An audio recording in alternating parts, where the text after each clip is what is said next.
As an athlete, I'm extremely hungry. I'm not in this sport to get rich, I'm in the sport to be the best in the world. I'm super passionate for the sport.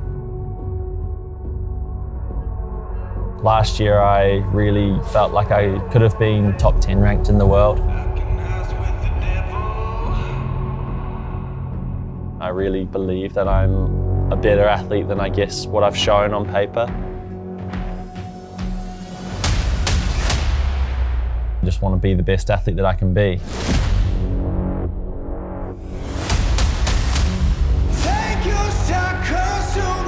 The young Carl Smith I see now is a far more mature athlete both on and off the race course. I'm the king, you're the killer.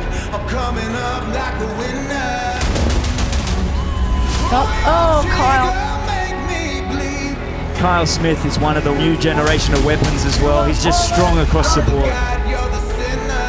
I'm coming up like a winner.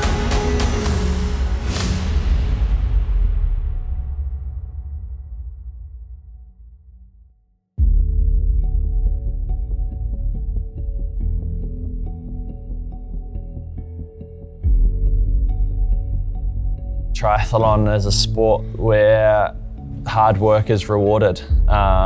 It's a brutal sport. We're training more than 30 hours a week, and it's almost a sport where the more you put into it, the more you get out of it, unlike some other sports where talent kind of prevails a lot more. Everyone always talks about the sacrifice that they have to make to get into a sport, but it wasn't really a sacrifice. I chose a life. I chose triathlon. I chose my life to go down that avenue.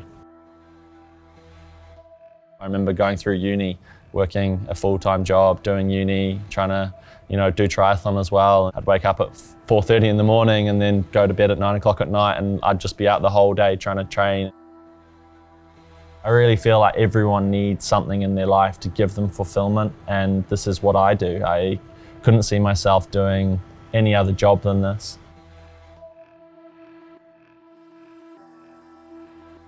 Back into 2020, 2021, the racing was going super good in the New Zealand season. I think I did 7 races and won 6 on. The other one was like my first Ironman, which is pretty cool.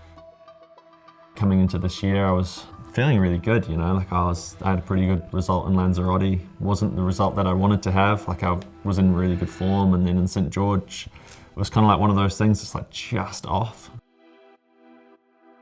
Edmonton then kind of was like that glimmer of hope that kind of showed me it was a horrible run into Edmonton, but then I still had I came off the bike close to the front after a horrendous bike, and then the run was terrible, but weirdly in that I took confidence from it.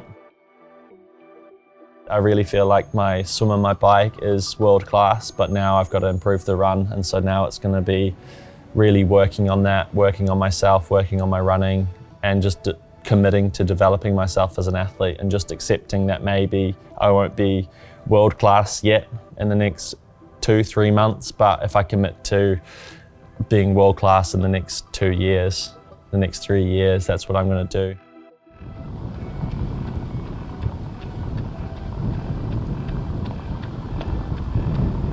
When I got into triathlon, we moved to Taupo in New Zealand, and that was the triathlon capital of New Zealand, and you couldn't move for triathlon. And I thought, this is what I really want to do, get into it. So my parents actually went out and bought me what I thought was the coolest bike ever, an aluminium Avanti. I thought it was the bee's knees. I did my first triathlon in Taupo.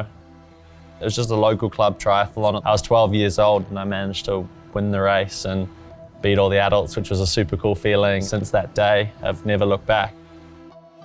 Having some good junior results through school and making national teams, going to world champs and stuff like that was super cool. I just craved more and more of that and trying to get to be the world's best athlete.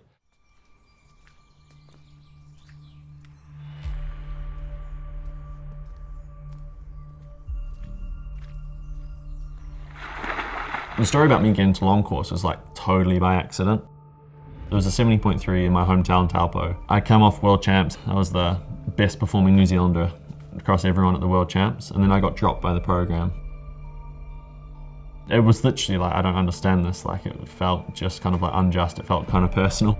And then I was going through like a pretty hard breakup and stuff at the time, and it was quite rough, and I just needed something to pull myself into, and there was Taupo 70.3, it's like in my hometown. I was like, all right, I'll give this a crack. I won that, and then 4 weeks later I did another half and I won that and got the course records in both, and then my coach was like, okay mate, I think this is you know.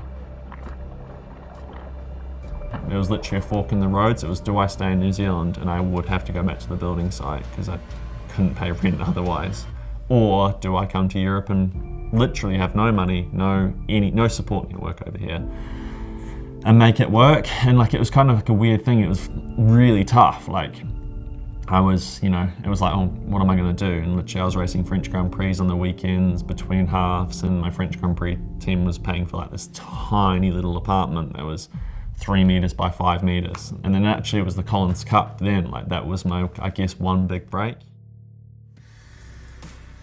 It was like 20,000 euros or whatever it was to race at that race, which is just like, I was literally, you know, like choking up when I got the call up for the Collins Cup, because it was like, this actually means that I can be comfortable, I can have that security, and then you can kind of build on performing on top of that, you know.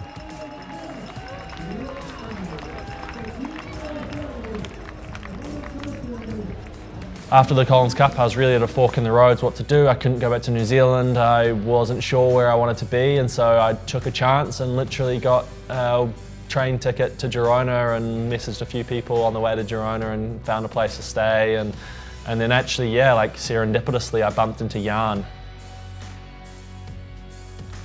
I don't usually run really early in the morning, but for some reason this day I woke up super early and walked out the door and headed out running and bumped into Jan out running, and we just, yeah, kind of had a quick chat about, you know, all the stuff we met at the Collins Cup and all the stuff around that, and then we just got along as friends, really. We had an hour run or whatever, just banter, and then, yeah, that kind of was like, hey, do you want to come to the pool? And then we ended up kind of, I guess, committing to a little bit of training together. He was racing California, I was racing a half in Spain, so we just trained together through that time, and then, yeah, training together since then. 12 months ago, I wouldn't have predicted that I'd be training with the greatest of all time and learning from what he has to, you know, teach me. Carl Smith has done very well for himself, of course, with very limited competition.